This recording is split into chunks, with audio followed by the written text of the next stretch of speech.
Welcome to the Mockingcast, the podcast of Mockingbird Ministries.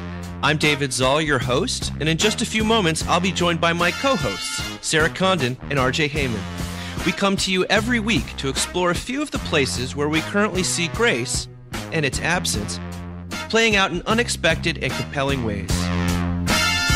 Glad to have you with us. Praise the Lord. Praise the Lord. God. Hi, you two. Hello. Hi. What do you got to say for yourselves? Oh man, That's a deep sigh. What's going on there, it's been RJ? it's been. I RJ, gotta say, did it's both been your parents die in a car accident? Whoa! I guess it's not too no. soon. No. And suddenly, because they didn't, everything is better. Oh my gosh! You're welcome. Thank you. You're Thank you for putting my welcome. life in perspective, Yeah, Sarah. I you're really welcome. appreciate It's it. what I do all day to people. Exactly. Are you sure think we want to you've got invite her? it bad, Are you sure you want her to come over?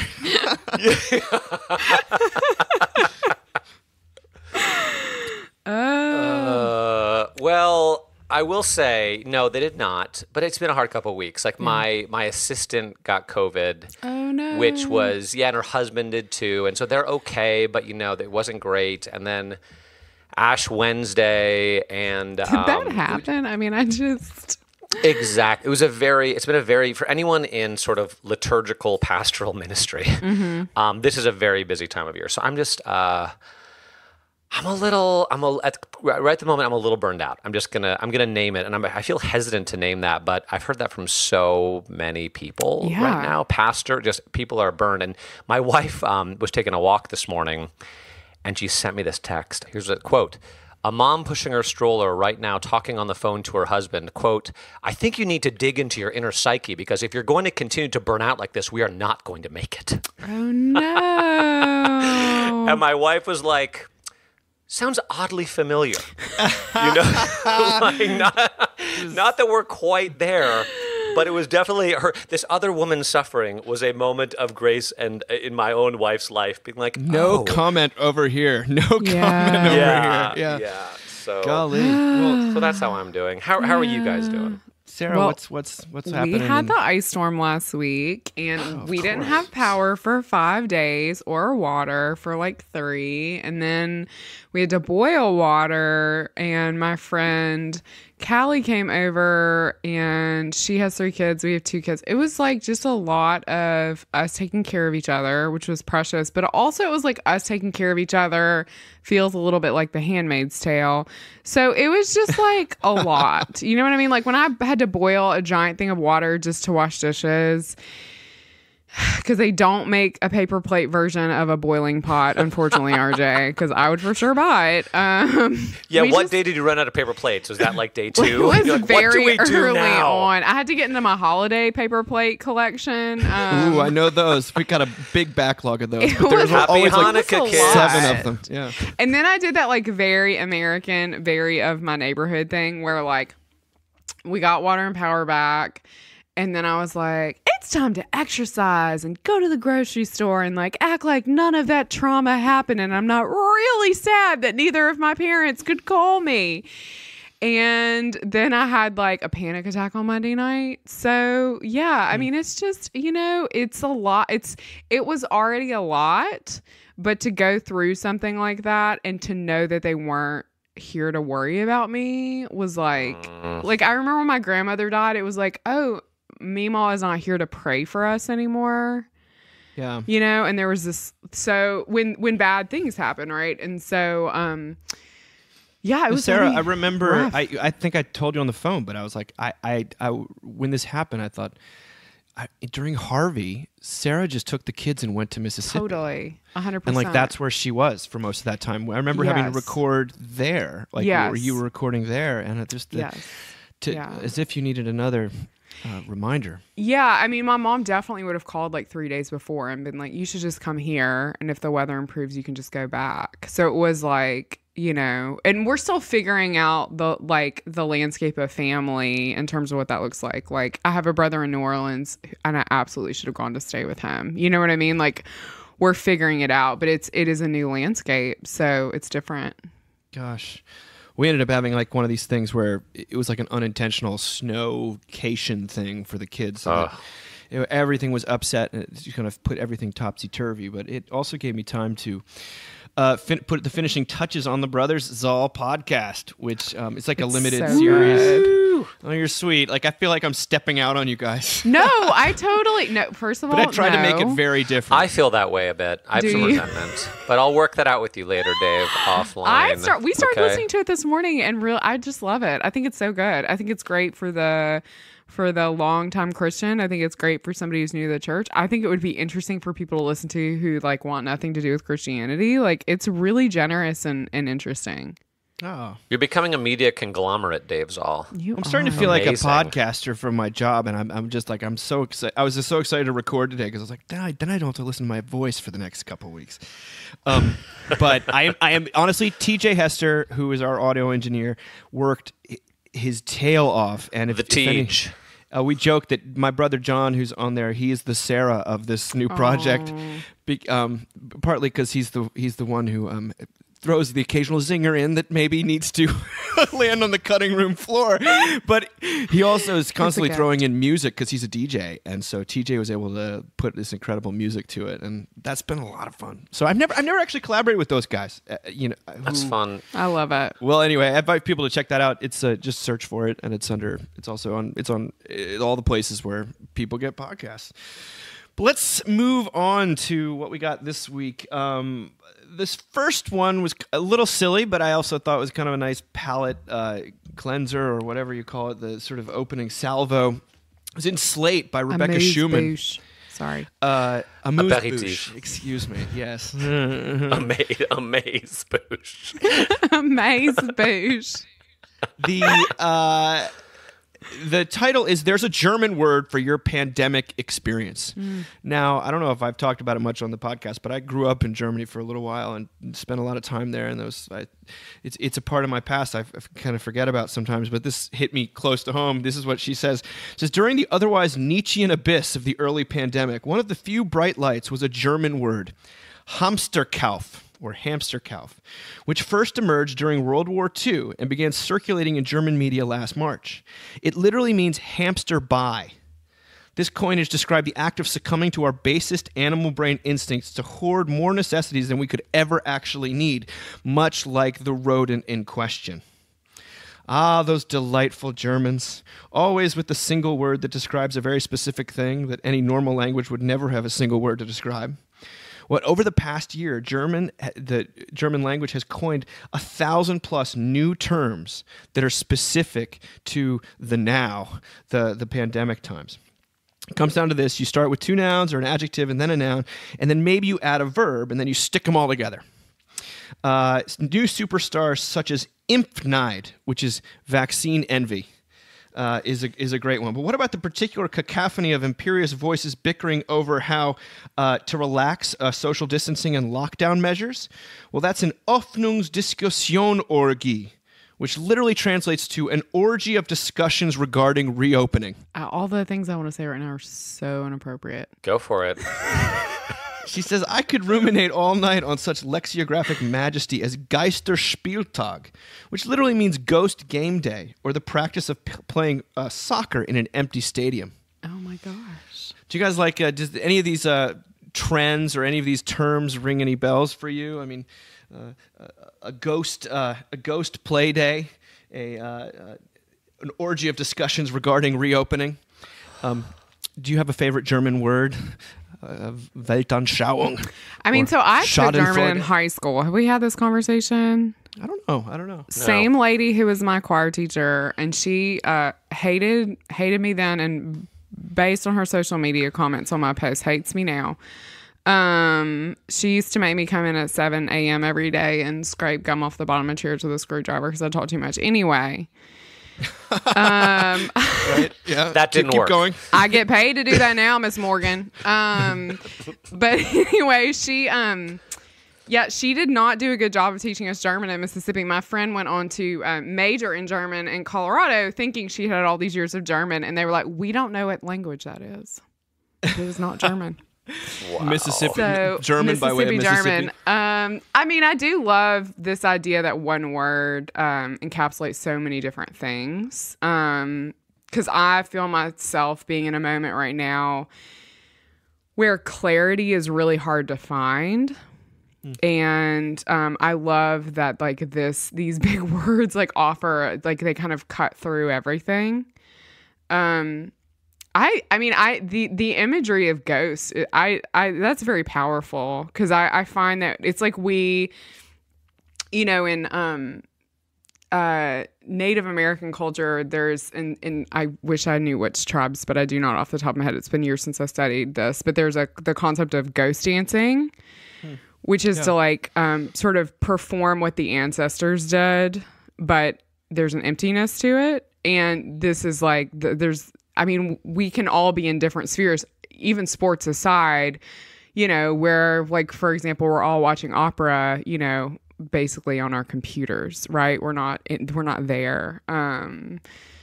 I don't know about you guys, and it may just be because I'm so in need of comfort right now, but I miss going out to eat more than anything else in the whole wide world, like all of a sudden. And, there are ways to do it, but they feel like a ghost dance of what it really is. So, yeah. Gosh, there's a great song by Robbie Robertson called "Ghost Dance," which is really the guy from the band. He's half Native American. Oh, that's interesting. Yeah, makes me think of that. It's a good song.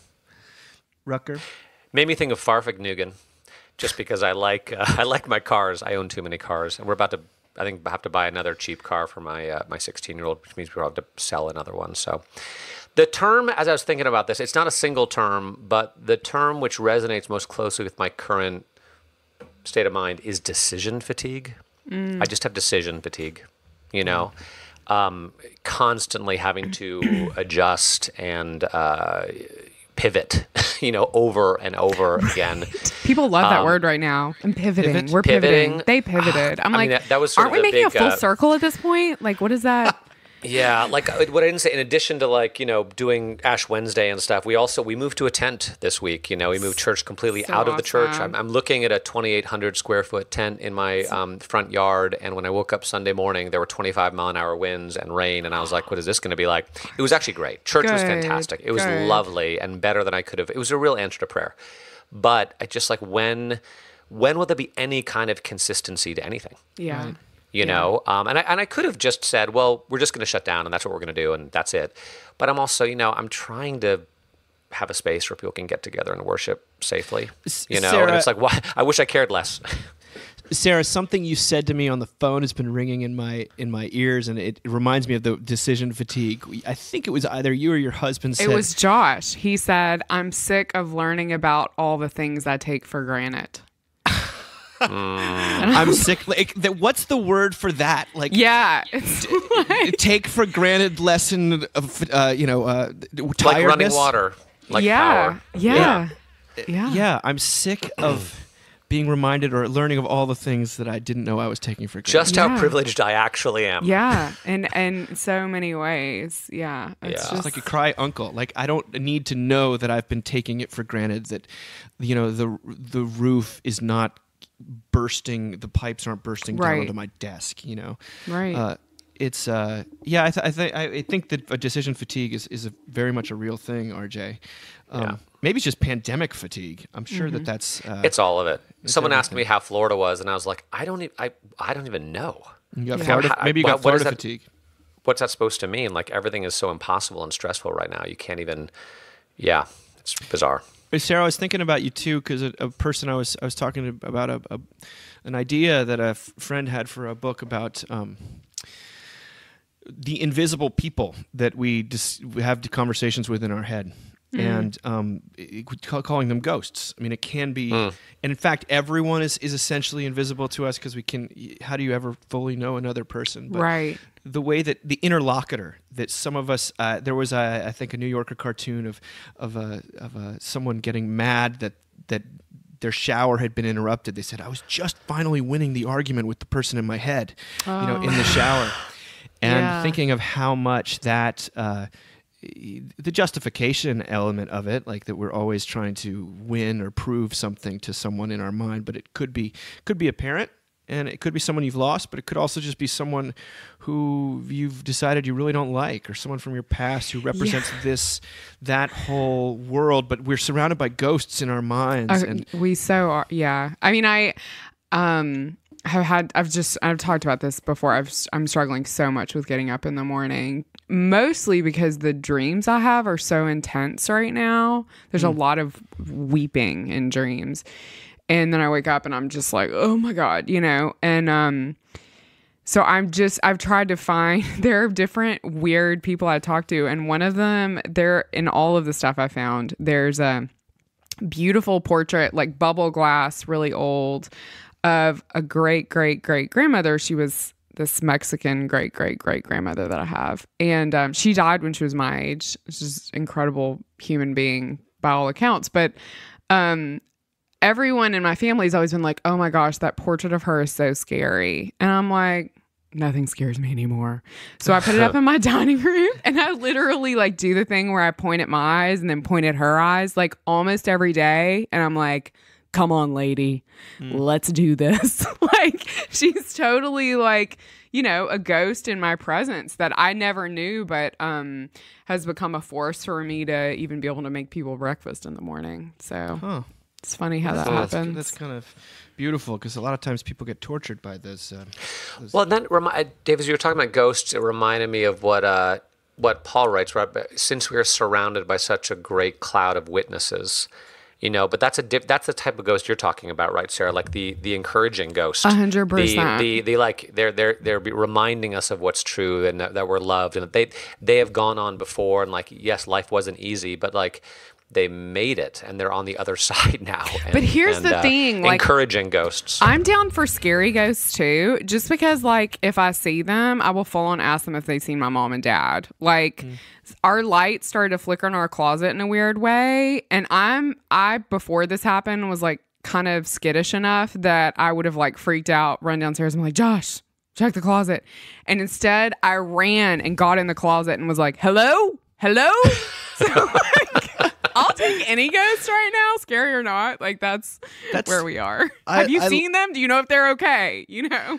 I love it. I mean, we've talked. We ended the last episode with a song from Coco, and that's what it sort of. Totally that's sort of ghosts as guardian angels, because a lot of times the ghosts I think we deal with, at least mentally, are like, they're voices of accusation. They're voices of the law, and they're sort of, hey, totally. I hope you didn't forget this time that you did that when you were 22. Yeah. Like, just in case you're remembering, like you really screwed that person over. Yeah. So I love the fact that or last week, or 22, or last week, or last week. Yes. Mm-hmm. Well, I also like the fact that occasionally German, which has gone out of vogue, it's very hard to find German classes in high school anymore, Sarah. There is still something like Spritzengefühl, like I think that's like a feeling in the top of your finger, Spritzengefühl. That's what it is. That's the sensation in the tip of your finger. I love these things. Well, yeah, a gift I got for Christmas from my stepmom, from my dad's wife, was a framed like picture of a word, a very specifically Dutch word, gezellig, which means a feeling of comfiness or coziness, like being inside and warm, and that was a nice gift to get to be reminded of that concept. So yeah, gezellig. I'm saying it totally wrong, but for all of our Dutch listeners, I await your hate mail. Tim Blackman. I know. That's right. Tim. So we mean Tim. By that we mean Tim. Yeah. So next, moving on, is an interesting article that appeared in the New Yorker, "The Age of Peak Advice" by Jamie Fisher. We are living in the age of peak advice. You can, depending on your needs, get life tips from Dear Prudence, or Ask Polly from Roxanne Gay, or Ask a Manager from Dan Savage, even from food critic Mimi Sheridan, as though your life were an injudiciously cooked pot roast. The questions their columns address are both age-old and relentlessly modern. The anxious progressive can ask Lisa Featherstone in The Nation what to do about a friendship with a Jordan Peterson acolyte. People ask the urban diplomat for advice on their roommate's invading kombucha lab, and what to do about their embarrassing Google search results. Well, with the coronavirus, the thirst for advice has become unquenchable. And yet they talk about, she then talks about Cheryl Strayed, who, the famous writer.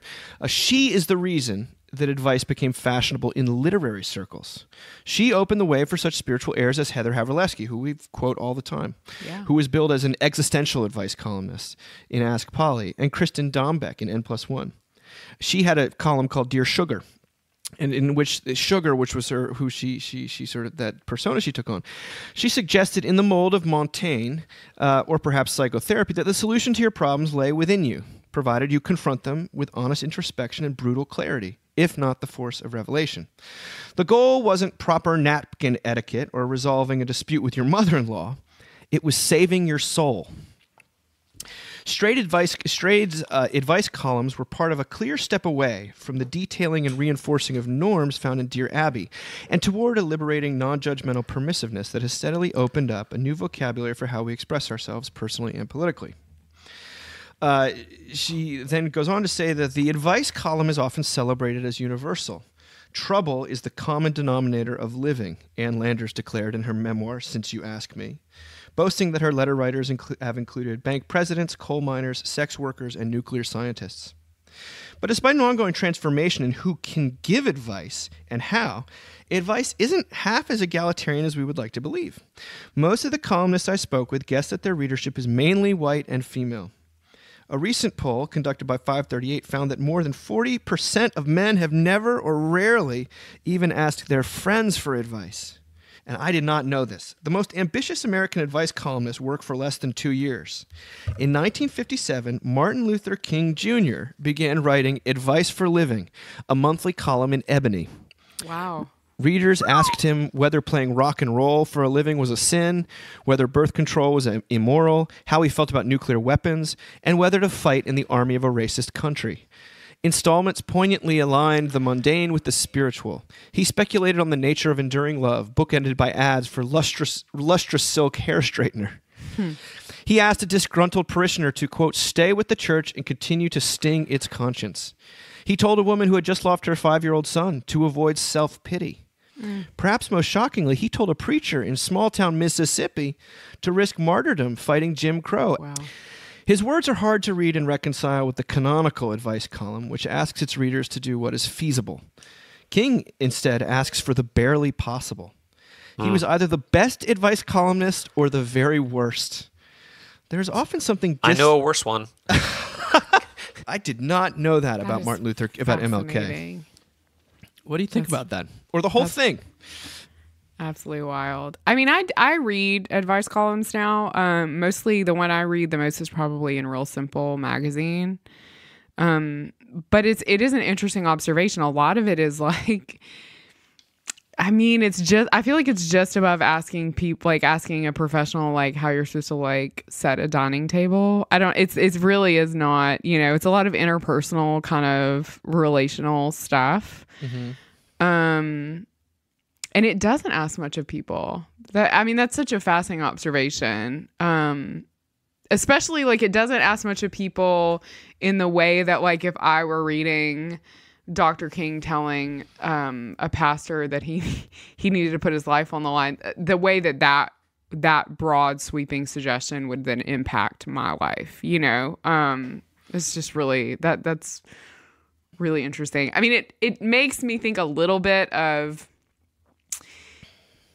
people perhaps not turning to the church for advice anymore, which is,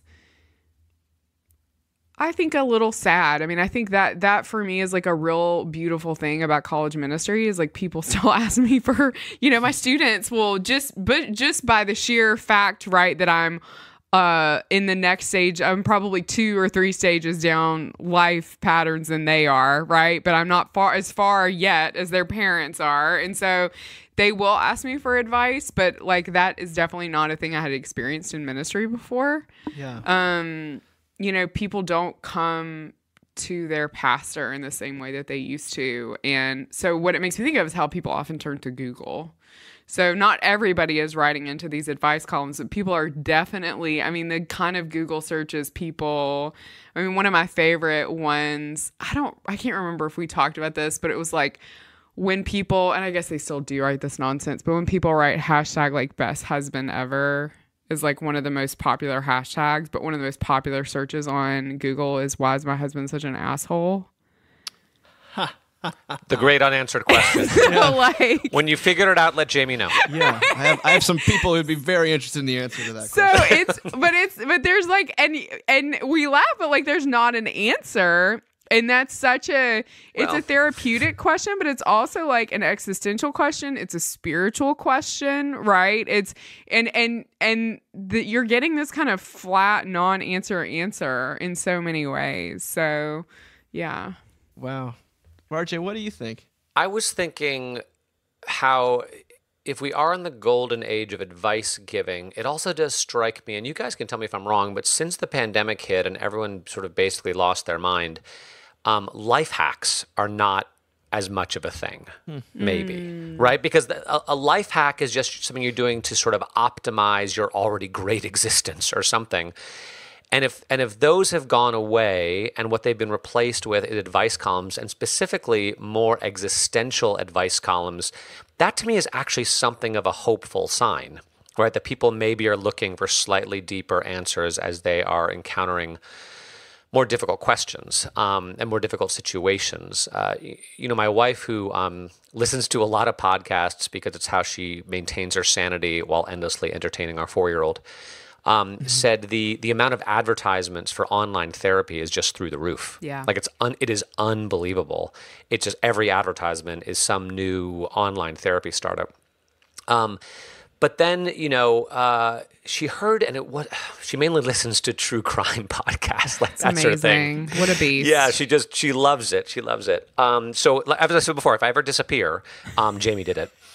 Or we can hire Jamie to find out who did it. Right. That's exactly right. But we'd have to pay her. But she was listening. Was it an advertisement or something? I can't remember. But someone in one of these contexts of like therapeutic podcasts was saying something like, mental health boils down to hope, and hope boils down to believing that against all odds, for whatever reason, the universe, quote unquote, the universe is on your side and things are going to work out okay. And and she said, that's a Christian idea. Yeah. Right? That's no other religion is going to be like, everything's basically going to be okay because the universe, the world, aka God, is on your side and it's going to be okay. So take heart, take hope. And yet that was like the base message of one of these sort of therapy advertisements, which I thought was What does King himself say? Like the arc of the universe bends towards justice or goodness or something? Yeah, towards Justice. mercy, exactly. Yeah, But that's a fundamental. That's not a pagan idea, Right. That's a Christian idea that there is that the truth of the universe is love, is grace, is mercy, acceptance at the end of the day. I mean, the universe, actually fundamentally is a cold, dark place. It doesn't care about you at all. But anyway, yes. But the God who created the universe yes. is, the God who created. I know what you mean. You know what I mean? Like when people say the universe, I'm like, girl, pull out one of them books about the stars and let's start talking about the universe. I agree, but what I'm saying, I'm speaking more in like Tom Holland sense, right? I know. This idea in Western civilization that the arc of justice bends towards, or arc of history bends towards justice or mercy. That's a Christian idea. It's just another way that the message of the Bible, the New Testament, has suffused our culture. And even if as John Zoll said, talking about AA, AAers talk about a higher power. But they're really talking about Jesus because only Jesus does the kind of work that alcoholics need. And he said it's like knowing the name of the girl across the lunch, or knowing who the girl across the lunchroom is, but not knowing their name. Is the way John Zoll puts it. Like I love, I know, having you a crush on her. Have more insights like this on the Brothers Zoll podcast. That's right. But okay. So let me say one more thing. Sarah, you talked about not turning to church for advice. In some ways, that strikes me as a healthy thing because I think if the church sees its role as giving good advice, like Dave, when you're talking about Martin Luther King, either being the best advice giver or the worst because he asked for the impossible, I'm like, well, let's talk about the Sermon on the Mount. Right. Right. Talk about impossible advice. And as I was talking with my wife today about sort of burnout and what do we do and how do we survive, and the gospel passage for the Sundays is sort of take up your cross, right? And how that's not something we choose to do, it's something that's done to us and is being done to all of us right now. Like we are on some sort of cross and being forced to give up all these different ways which we justify our existence. So my wife is like, blah, blah, blah. I'm tired of hearing it. Tell me what to do. Give me a way out. And I'm like, well, yeah, but you know what? Peter hated it too. Yeah. Like, get behind me, Satan. Like I don't like that message, but I don't know if I believe in advice giving. I believe in the presence of God, in death and resurrection, and in hope in His presence. That but I don't. Well, Sam Bush had a very funny column that he put together on Mockingbird this week about basically doing nothing because it's some like urban legend that I think Native Americans said February was the month of difficulty, like certain cultures didn't even have February names is the worst for January and February. But the idea is don't make any large decisions in February. Don't even try. Don't give advice unless you live in South Florida. And so he was like, I know you're so tempted to take advice, but here, just don't do anything. Remember? That's so good. It's a really clever column. I should have had it ready to read, but it's. I'm about to use that advice and take all these family photos and documents and put them in some big weatherproof bins and shove them somewhere. So I'm going to use that as a divine word. Use it as exactly. I don't have to go through everything right now. One of the rise in popularity of advice columns. I mean, I'm a sucker for these, especially like I really love the Heather Havrilewski Ask Polly column. And if you see it, what she really does is she uses another person's predicament as almost like a jumping off point for a incredibly interesting discursive personal essay. And I think that what happens is that in that a person feels seen. Like even if the advice at the bottom of it isn't something they're going to take, and I think a lot of her quote unquote advice is really just demonstrating the depth to which she has seen this other person, and I'm all for listening. I was just thought to myself in the therapist office the other day, like that how just powerful it is. How a person often just solves their own problems if they can just hear themselves speak sometimes and get out of their head. And for me, that means like turning off whatever music I'm listening to. But so to me, this it does say something about our yearning for some sort of authority. I want someone to tell me what to do. I want someone who knows more than me. Like, and I don't trust the other structures. I don't trust my family. But you seem to have some wisdom, and like, or myself. There's a flailing about to it, and yet I think it's kind of cool that they're going to writers, because these are actually writers that are giving it. Like Rick Moody, I think, is doing one too, and. I don't know. I agree with you, RJ. I'd rather the church not be the place where people come for advice, and yet I also recognize that this does connote a turn away from the church as an authority over sort of everyday life, which is a little sad. And yet it affirms the church's role as a place you can go. My younger brother said, a church at its best is the place where you go with your love and your grief. And because advice isn't going to be enough. Well, it's not going to be enough. It'll maybe get you through the day, but it's anyway. But I would argue against both of you that every single one of those things that people write into every single advice column is all a question of, do I give myself mercy or do I give this person mercy? And that the church should be very good at, right? Yes. Walking people through that. I mean, I think they are all questions of grace, right? Yes. So do I give myself grace? Do I give this person grace? I mean, the number of columns I see about, I don't speak to my parents. I don't speak to, whatever. How do I navigate this? Or, I saw one a few weeks ago. I was like, oh, this lady's got time on her hands. But she's like, a friend borrowed a shirt and it got a stain on it. And I want her to pay for the cleaning bill, and the lady was like, do you want a friend? Or do you want $7? You know, like, but that's all a question of grace and mercy, right? So, I mean, I think that's Yes. what I mean. I actually think the church has a lot of good advice. It's just advice might not be the best word. The church has a lot Yes. of answers. Wisdom. Yeah. And Yes. But when what I'm saying is that when you go to a clergy person demanding that they fix your life with concrete steps, like they can do, and they spend all their time having to plug holes in like little. It almost like it keeps their energy away from being able to proclaim grace and mercy to that person. Why are you Or laughing? with your What did I kids, say? too. Like, what did I here, say take- that made Sarah? She can't hold it together right now. Say it. I once had a guy call a church I worked at, and he couldn't get his mother, who was elderly, to take a bath. And he wanted me to come over. And I was like, look, now I'll put her in a lawn chair on the front yard with a hose, but that's all I can do.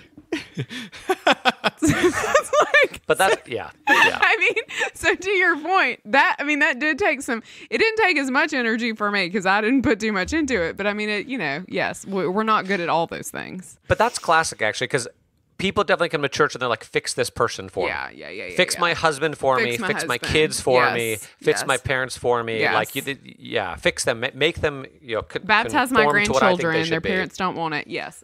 Yeah. Well, speaking of what the church actually can, I think we could all agree on do is this is a fascinating essay from a writer named Matt Orteal saying, I can't defeat my grief, but I'm learning to carry it. And it begins with the observation that a lot of video games have characters whose parents have died at the beginning of the game, and this is sort of, we're talking about role playing games, but like Zelda and stuff like that. But it's a frequent thing. Also, like every Disney princess, like I'm finally getting to be a Disney princess. It's true. Like you go through there are articles that go through every Disney movie. It's All like, your dreams are coming All true, my Sarah. dreams are coming true. this is what he writes. He says, dead parent storylines in video games are meant for the most part to give a character depth. The loss of a parent, whether distant or recent, illuminates a protagonist's motivations, their traumas. Their grief becomes a plot point, an emotional state to overcome or from which to grow. It gives a character dimension. It makes them ostensibly more interesting. In Fire Emblem Three Houses, that's the name of a video game, your avatar character Byleth grows up without a mother and loses their father Gerald in the game's first act. Gerald is killed by the antagonists, and his death affects everyone at the monastery/magic war school where Byleth teaches. The students try to comfort their favorite professor. Two girls It's a bake church, aka Hey, y'all. church. Two girls bake desserts for Byleth. Another offers to help them get revenge. He writes, I cried on the subway when Gerald died. His death is unsurprising. The dagger sits on the mantelpiece the whole time. But as I watched the normally stoic Byleth weep over their father's body, some primal part of my brain knew that I'd soon have to do the same, because he's writing this from the point of view of his mother having terminal breast cancer, having died. Don't push yourself too hard too soon, the students tell Byleth in Three Houses. It's okay to allow yourself to be sad right now. I ran with this advice all the way to Hyrule. That's the world where Legend of Zelda takes place. In The Legend of Zelda Breath of the Wild, Zelda loses her mother at a young age, just as an ancient evil threatens to destroy the land. To banish this malice, Zelda must awaken her goddess-given abilities, but cannot without her mother's guidance. Her father is more king than parent, and so her oppressive insecurities, her abandonment issues, and Hyrule's great calamity are directly tied to her loss. He writes, I started Breath of the Wild, the Zelda game, just weeks after Mom died. It's a mammoth of a game, and I finished it in a month. I lost nights and weekends to my grief, exploring post-apocalyptic Hyrule from my bed. One day, I met a young villager who vowed to honor her dead mother by mastering her recipes. I sobbed uncontrollably. You're grieving, my therapist reminded me. I worried I was gaming in excess, but she insisted, you need comfort. Allow yourself to play. This is my working hypothesis. Grief is not something to conquer, to defeat. After you lose someone, the goal is not to win. Mom's death doesn't make me, quote, more interesting, and there's no neat answer as to why it happened. But my choices still affect my narrative, the one storyline I get. For now, at least, I choose to walk ahead with grief alongside, to accept its companionship, for it stands where she once stood. I choose to ask it questions to welcome comfort when I find it. And then he notes, as almost like I thought it like a direct line to you, Sarah. She says, "For what it's worth, there are no dead mothers in the Pokemon series." Oh my gosh. I know Neil loves Pokemon so Neil much. loves Pokemon. That's so beautiful. I love that. Yeah, I mean, I remember when I got the call that said the coroner's office thinks that they have your parents' bodies. I think about that call several times a day. And I remember thinking, I don't want this because it's going to change everything. It's going to change me.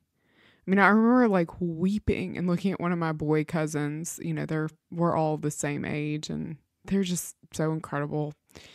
And saying, I'm worried this is going to change my face. Like, I don't know where that came. It just like came. And like it has, and it will change everything. I mean, I took a picture of myself yesterday, and only later did I realize there's just a halo of gray hair coming through, you know. It is a thing it has changed everything, and it will always be there. But what I would say is, no, we don't overcome it. But for me, the experience of grief has been that it is always there, but the sweeter things are so much sweeter than they used to be. You know, I mean, I feel like I don't want to say too much about this, but I always felt like I wasn't the best mom, especially to our first child when he was really little. I just felt like I was really impatient. And I would look at him even recently and think, well, I've only got 8 more years with him, you know, and then he's going to leave. And then, you know, those first 3 years, I could have been better. And there's something about the death of my parents that has made me realize that none of that is true. You know, that I still have all the time that I'm given with him, that I have my whole lifetime with him and with our daughter, and that is such a sweet, sweet, sweet gift. So yeah, I mean, for me, it has made the good things even better, but it's just always, it's like, you know, it's like that terrible Footprints poem. You know what I mean? Only there's just always 2 sets, me and my grief. We're just always like trucking down the beach together, you know, like, and it's funny who has the capacity to cope with this and who doesn't. I mean, I talked about that with my therapist actually this morning, that is a very difficult thing about this, is the people who some of the people I thought could get this can't. And some of the people who I wrote off as never being able to cope with something like this have been some of the best people. And so you kind of don't, the hard thing about this is you don't know, right? Like, I mean, recently I talked to someone who had experienced catastrophic loss, not unlike this loss, at some point in her life. And the first thing she said to me is, what are we going to do to get you over this? And that is, you know, maybe don't ever say anything like that would be a starting point. I got one tip for you. Oh my goodness. It will always be there, you know? Yeah. And so you're not going to delve into, we're not going to lose you to gaming, are we? No, I was thinking about how much our son loves to play Zelda right now. I was like, oh, that's really interesting.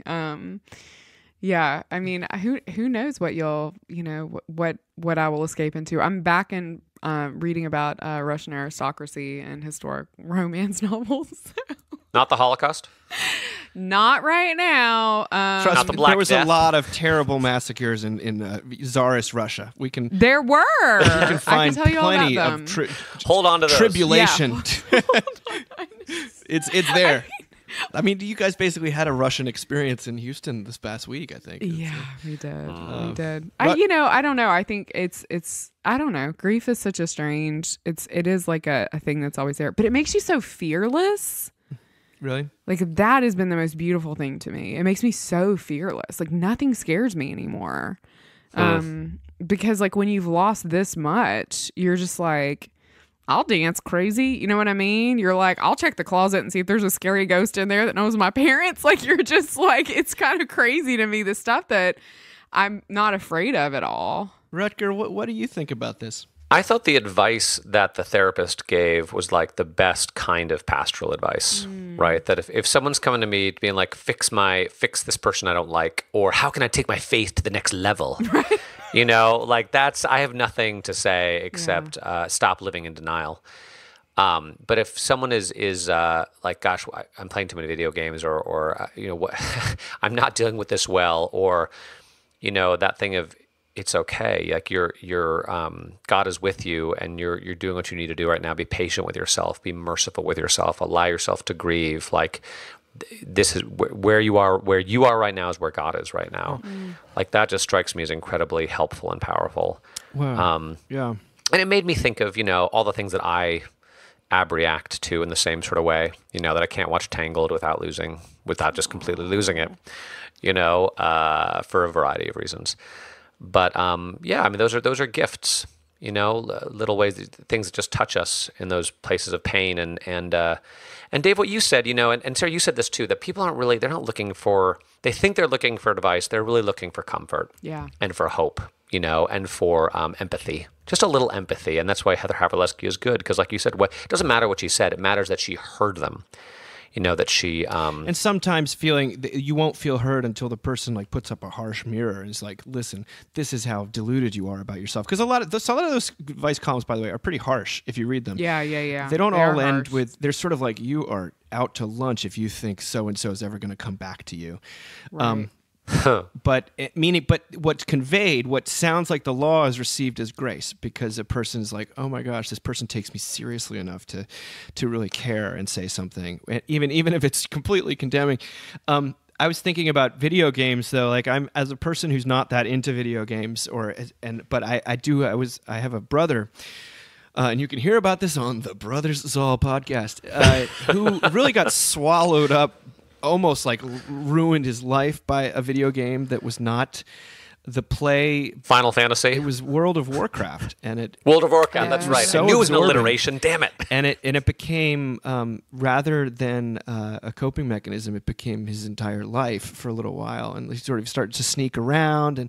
And Simeon talks about this publicly, so I don't mind saying it. But I want to say, like, I love the advice, especially when she says, allow yourself to play. Remember we talked about play a few weeks ago? Yes. And play, like the transformative therapist in my life was a play therapist, even though I was older than that. But we work out all sorts of emotions. And especially, I think sometimes men who are a little bit removed from their emotions, and play can really help with that. You're trying to feel something.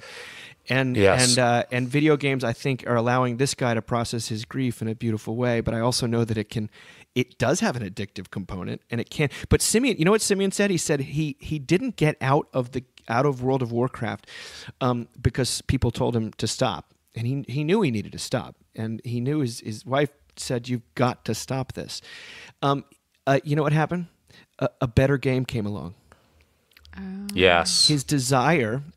His desire was overcome, and it was and that new game proved less addictive, and somehow that was how God really extricated him from this. It wasn't through a cold turkey runaway. It was like his desire moved from something that was sort of had swallowed him into something that was a little more along the lines of what we're talking about. I thought that's very like, what's the name of that new dieting app, dieting app that everyone's all into right now, where it's like Noom. Yeah, that's very Noom, right? It's not about stopping to eat food. It's about loving something else more. It's about having a new conception of yourself, which is true. That's St. Augustine. I mean, that's like, you are what you love. And I think that there is something true to that. Like the desire comes first before the action and before the justification.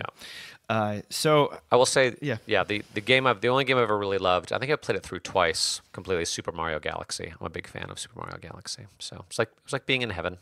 I liked it. Oh, I needed that's it. nice. Well, Mario Kart was a big part of my college Mario experience. Kart's my jam. Mario I love Kart. Mario. I Mario play Kart's fun, Kart but it doesn't now. have the same emotion. It's competitive, it's fun, but like Super Mario Galaxy, man, was just like you're flying around and you can jump really high, and the music is really beautiful. Music is beautiful. It's like a Tokyo Symphony Orchestra or something, and I was into that. Well, big time. I do That's think, so cool. as we've said it before, but I think that the great category for viewing the Christian life, the life of freedom, is the life of play. Like that's the Holy Spirit is operative in Yeah. that.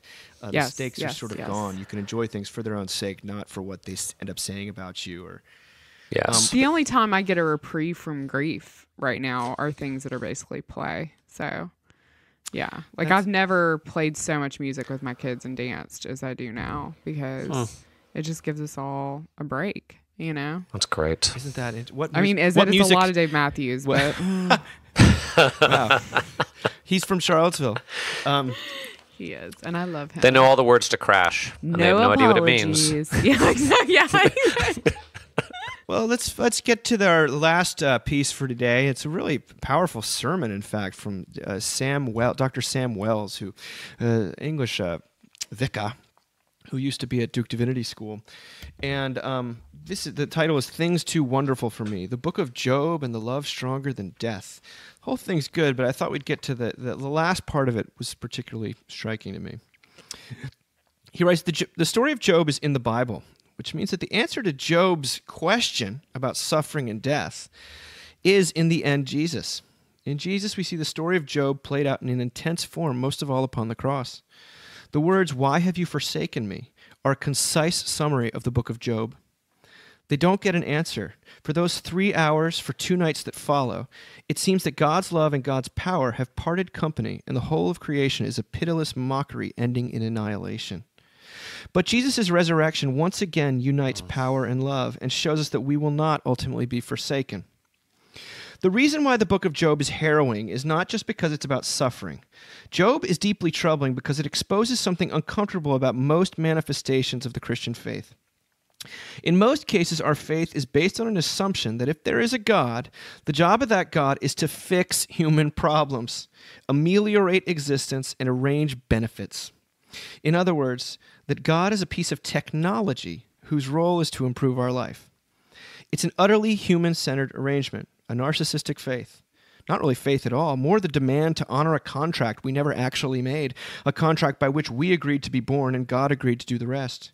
We treat God like a government we voted for but then reneged on its election promises. The so-called problem of suffering assumes that God's role is to bring health and flourishing, and if God fails to do that, God is malign or weak. But what if God's role is to be with us always, in the person, in Jesus, in myriad ways through the Holy Spirit, and forever in heaven? God is not an instrument we discard if it malfunctions. God is the essence of all things who astonishingly chooses to be with us, even in desperate hardship, and even in the crucified Christ in indescribable agony. That doesn't make suffering go away, but it turns God's engagement with suffering from a pretext for rejection into a reason for worship. So when we lie on our beds at night or on our deathbed facing eternity, we do indeed face the loss of everything. But the witness of Job is that we lose everything but God. The one thing we don't lose is communion with God, the one and only thing that in the end really matters, the source from which all blessings flow. So, and only so, may we rest in peace. It's so good. I mean, this is like a land we live in right now, right? Like, I mean, I could have told you all those things from a theological vantage point, but like that's the reality. Like we're right in the middle where, you know, the horizontal and the vertical meet on the cross. It feels like all the time of, you know, that we wonder about where God is in this, and we also trust that God has not left us alone. I mean, this is a conversation I had to have with my 6-year-old just this week because she said, you know, Mama, I'm concerned about why God let them die. And,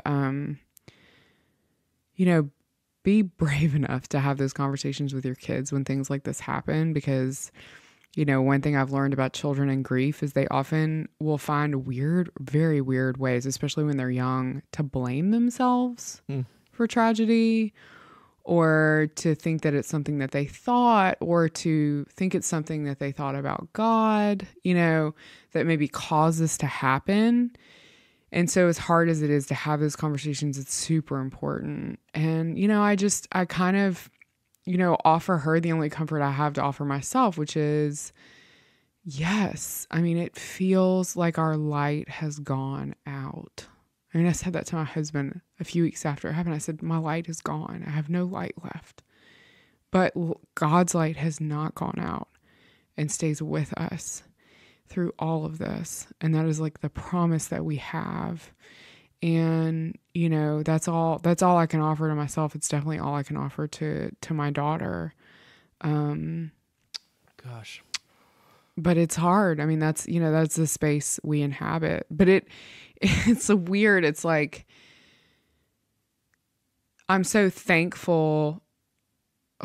I'm so thankful for Mockingbird. I'm so thankful for this theology, for it finding me, for God finding me in it, because, I know these things are true now. I think it's a perfect summation, Dave, because it's as we talk about advice giving, like this isn't advice, but it is a promise, and the promise brings infinitely more hope and peace than any piece of advice could ever offer. Just this proclamation, this truth telling, also that we do face the loss of all things. Mm-hmm. That darkness is around us, and sometimes within us, and sometimes we're right in the middle of it. But it's not the final word. And that image, gosh, of all, like everything just being over when Jesus is on the cross, the death of God, the death of everything, the death of all hope. And yet it wasn't. It was, and then it wasn't. And I hope there's a resurrection on the other side of this crazy death we're all experiencing, individually and collectively. Well, Sarah, didn't you preach a sermon along these lines, didn't you? Yeah, it wasn't about this, and I don't know. I'm gonna turn into RJ in my preaching, where I'm just like super Holy Spirit led, as opposed to like maniacally. Don't mock me. I'm not. I mean it sincerely. Like, I'm such a maniacal manuscript preacher. You know that. Like, I don't say a word if it's not typed in 12-point Times New Roman. And I don't have the ability to do that right now. So I preached on Monday night, and I just sort of looked at this group of students and said, it just feels like the goalpost on hope keeps moving. And I know that I have my own personal reasons why it feels that way, but just collectively, it's like, we're going to get a vaccine and everything will be better, and we're going to do this and everything will be new, and, all these, and people are still suffering enormously. Guess what? 2021 didn't get any better. I done told y'all the new year doesn't mean anything. Nobody listens to me. You all think it's going to get better. So everybody always gets mad at me when I say that, but it's true.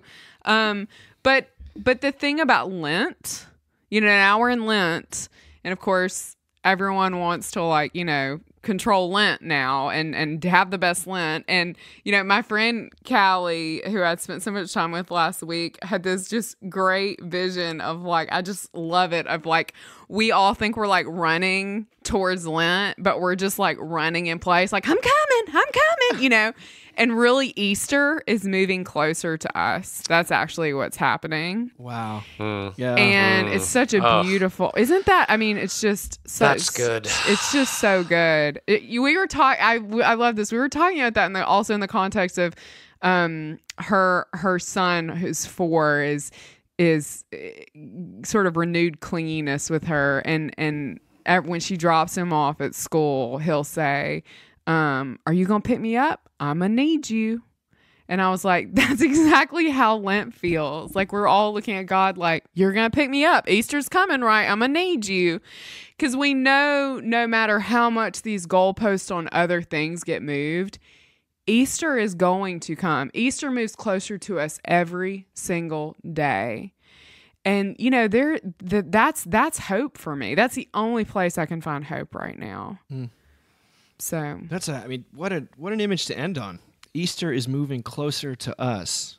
It's so good. Callie Pitcock, she's a Presbyterian minister. Fabulous. Callie's basically been... I get little sermons on my morning walks in suburbia. How lucky am I? Kind of an angel from God during this time. We have, because Lent is such a screwy thing to be going through. Remember last year, someone tweeted, like, I definitely didn't mean to give up this much for Lent. and then this year... We had no idea. McSweeney's was like, I put up a cartoon where it's like, well, if I was enjoying anything, I might give it up for Lent. Or...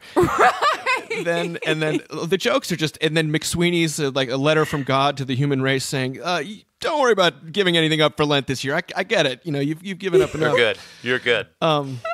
Sarah, give me that line one more time from Josh. I'm sick of what? Oh, I'm sick of finding out more things that I was taking for granted. There you go. I think that's where I sort of want to end with Lent. We don't need another Lent. I get it. We need an Easter, and every day, and as even we've been recording this podcast, it's been getting closer. Yes. And that's the promise. That's not it's not a roadmap. Chasing Such a us. good word. It's not an advice column. I love that. Well, let's end there. Thank you guys, both of you, and we will talk again in a couple weeks. Have a blessed Lent. Thank you. You too. You too.